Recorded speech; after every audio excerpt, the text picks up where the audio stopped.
लोकसभा सीटों के बड़े कार्यकर्ताओं से अलग अलग मुलाकात करेंगे। आज सिरसा लोकसभा की उन्होंने बैठक ली है और उसमें कार्यकर्ताओं की राय जानी है।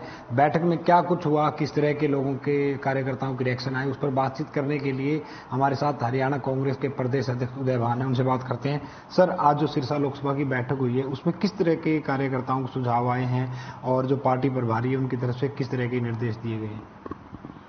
हमारे पार्टी प्रभारी ने जब से प्रभार संभाला है हरियाणा में, वो गंभीरता से सभी पार्लियामेंट क्षेत्र के जो सीनियर, जो वरिष्ठ, जो नेता कार्यकर्ता हैं उनके साथ परामर्श कर रहे हैं। संगठन के बारे में भी, आने वाले लोकसभा चुनाव पर भी, विधानसभा चुनाव पर भी, प्रदेश की राजनीति पर भी वो गंभीर उसमें चर्चा कर रहे हैं। 6 लोकसभा में वो दिल्ली कर चुके, अभी यहाँ चंडीगढ़ में सिरसा, हिसार, कुरुक्षेत्र और अम्बाला 4 की यहाँ होनी है। 23 को आज सिरसा है, 24 को हिसार है, 25 को कुरुक्षेत्र और 26 को अम्बाला। यहाँ पर आज सिरसा के कार्यकर्ता सभी बुलाए हैं, उनके साथ में वो 1 to 1 डिस्कस कर रहे हैं, परामर्श कर रहे हैं। जो ग्रुप में मिलना चाह रहे हैं ग्रुप में मिल रहे हैं और जो फीडबैक लेने में लग रहे हैं। और निश्चित तौर से जब एक जमीनी सच्चाई इससे जो निकल के आएगी, उससे निश्चित तौर से संगठन बनाने में, पार्लियामेंट का कैंडिडेट चुनने में हमें निश्चित तौर से उससे हमें लाभ मिलेगा।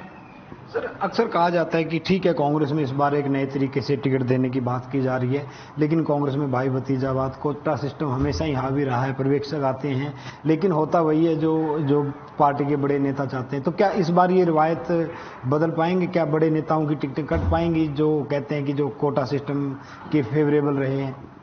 अभी स्पष्ट तौर पर प्रभारी जी ने कहा और हमारा पहले से ही ये मानना है और हमने स्पष्ट कहा है कि इस बार कोई कोटा सिस्टम नहीं चलेगा, मेरिट पर फैसले होंगे और जो भी जिताऊ और टिकाऊ कैंडिडेट होगा उसी को टिकट मिलेगी।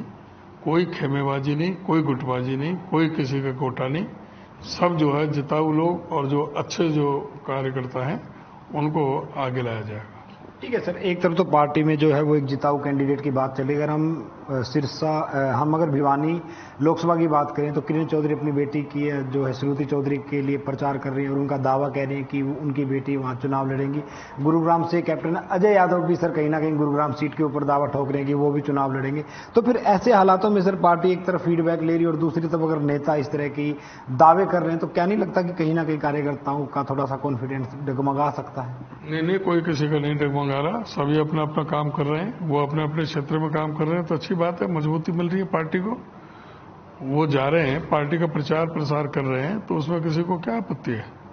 सर, अगर मैं बात करूं, अगले लोकसभा चुनाव होते हैं तो कौन से ऐसे मुद्दे हैं, क्या किसी मैनिफेस्टो की तैयारी की जा रही है, क्या मुद्दों को जो है एकत्रित किया जा रहा है जो कहीं ना कहीं जनता की नब्ज को टटोलें और जो चुनाव के अंदर प्रचार के दौरान एक हथियार के तौर पर सरकार के खिलाफ इस्तेमाल किया जाए? नहीं, घोषणा पत्र में तो सारे मुद्दे रखे जाएंगे और जहां तक मुद्दों की बात कर रहे हो, ये तो मुद्दे ही मुद्दे हैं सरकार के खिलाफ, केंद्र में भी और राज्य में भी। आप जहां भी जो आज देश में जो अर्थव्यवस्था का जो बंटाधार हुआ है, देश को और प्रदेश को कर्ज के जाल में फंसा दिया। जहां देश का 56 लाख करोड़ का कर्जा था जब ये मोदी जी की सरकार आई थी, आज 171 लाख करोड़ का हो गया है। हरियाणा में 70,000 करोड़ का कर्जा था जो आज 4.5 लाख करोड़ का हो गया है। आज कोई बच्चा अपने मां के पेट से जन्म लेता है तो हरियाणा में 1,32,000 रुपये का कर्जा लेकर के पैदा हो रहा है। आज जो है पूरी तरह से भ्रष्टाचार चरम सीमा पर है।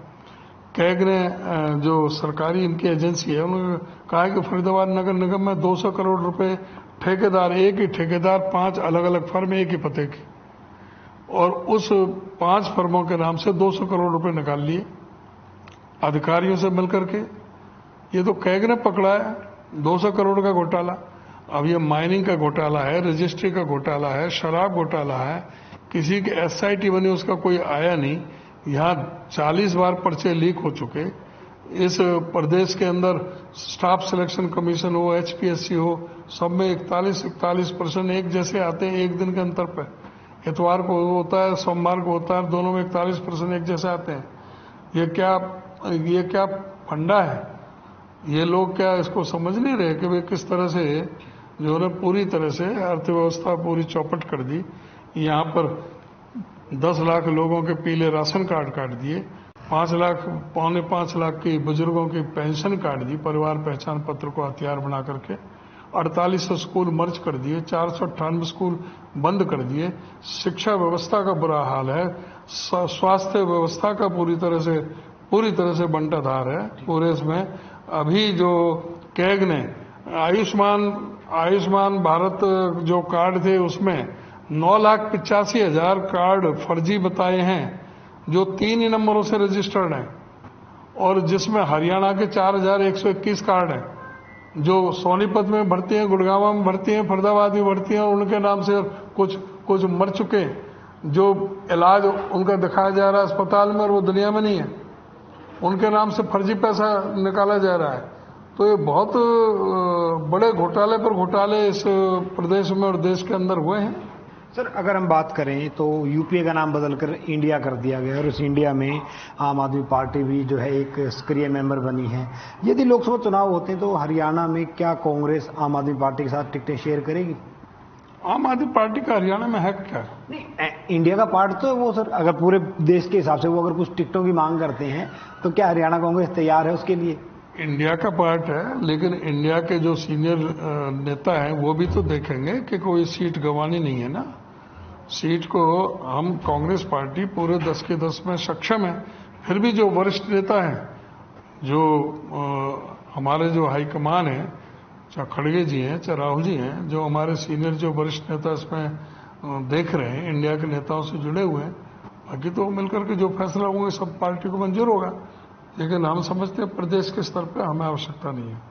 सर, अगर मेवात की बात करें तो करीबन 31 तारीख का मामला था और 22 से 23 दिन का अरसा हो गया है, लेकिन अब तक मास्टरमाइंड जो है वो कहीं ना कहीं पकड़ा नहीं गया है। इसको लेकर क्या कहना चाहेंगे? मास्टरमाइंड तो खुद सरकार ही पकड़ा कहां से जाए।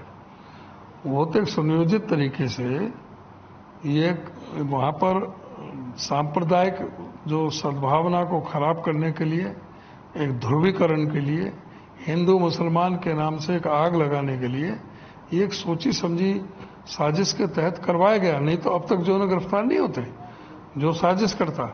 हमने कहा है कि हाई कोर्ट के सिटिंग जज की निगरानी में इसका जुडिशियली इंक्वायरी हो, जिससे दूध का दूध पानी का पानी हो जाए। तो ये सरकार क्यों पीछे भाग रही है?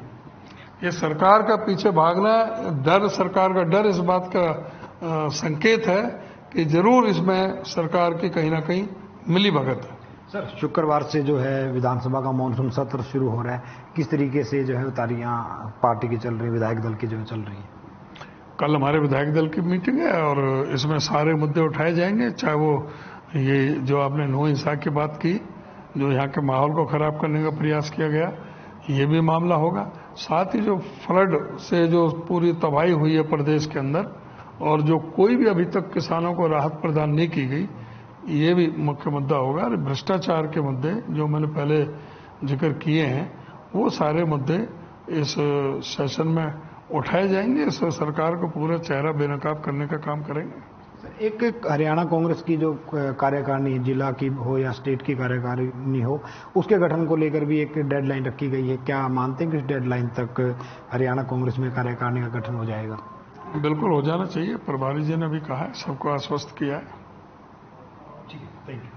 तो ये थे हमारे साथ हरियाणा कांग्रेस के प्रदेश अध्यक्ष उदय बयान, जिनका कहना है कि हरियाणा की जो कार्यकारिणी है उसका गठन जल्दी कर दिया जाएगा। साथ ही उनका कहना है कि यदि इंडिया में आम आदमी पार्टी सदस्य है और उसके बाद अगर वो सीटें जीतने की स्थिति में हुई तब ही पार्टी आलाकमान जो है कोई फैसला करेगा, वरना हरियाणा में कांग्रेस 10 की 10 सीटों पर अकेले लड़ने में सक्षम है। चंडीगढ़ से हर खबर के लिए ओपी शर्मा।